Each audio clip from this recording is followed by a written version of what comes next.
السلام علیکم ورحمۃ اللہ وبرکاتہ میرے پیارے دوستو، امید کرتا ہوں کہ آپ حضرات خیریت سے ہوں گے۔ اللہ تعالی ہمیشہ آپ لوگوں کو خوش و خرم رکھے۔ دوستو، 3 چیزیں ہمیشہ سنبھال کر رکھنا چاہیے۔ اس ٹاپک پر 2 باتیں یعنی راز اور زبان کے متعلق پچھلی 2 ویڈیو میں آ چکی ہے۔ اب باری ہے تیسری چیز یعنی حیا کی۔ تو دوستو، اس حیا کے متعلق حدیث شریف میں آتا ہے الحیاء شعبۃ من الایمان، کہ حیا ایمان کا ایک حصہ ہے۔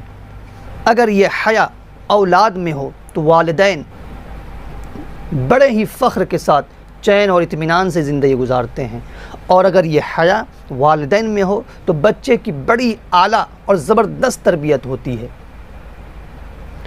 کیوں؟ اگر کسی شخص سے حیا جیسی عظیم نعمت چھین لی گئی تو یوں سمجھیے کہ وہ شخص دنیا کی ایک عظیم نعمت سے محروم ہو گیا، کیونکہ حدیث میں آتا ہے کہ اللہ تعالیٰ جس شخص کو ہلاک و برباد کرنا چاہتا ہے تو سب سے پہلے اس سے حیا کی دولت چھینتا ہے۔ آپ نے قوم لوط کا واقعہ سنا ہوگا کہ وہ قوم کس قدر بے حیا ہو گئی تھی۔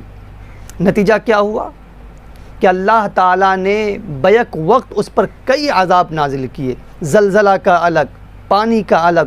اس کی پوری بستی کو اٹھا کر آسمان پر لے جایا گیا اور وہاں سے پوری بستی کو اوندھا زمین پر پٹخ دیا گیا، جس سے اس پوری بستی کا وجود ریت میں تبدیل ہو گیا۔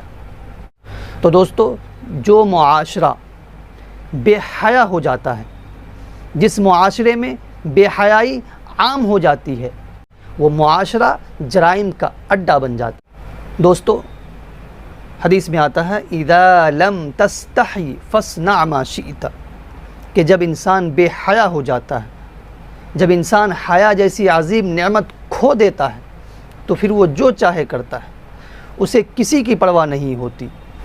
باپ کون ہے، ماں کیا ہے، بڑے چھوٹے کی تمیز کیا ہے، یہاں تک کہ بے حیائی کا عالم یہ ہوتا ہے کہ رمضان المبارک جیسے مہینے میں بھی سبھوں کے سامنے منہ میں پڑیا ڈال کر مستی سے گھوم رہا ہوتا ہے، رقص و سرور کی محفلیں سجا رہا ہوتا ہے۔ تو دوستو، اللہ سے دعا کریں کہ اللہ تعالی ہمیں اور آپ کو با حیا بنائے، بے حیائی سے بچائے۔ آمین یا رب۔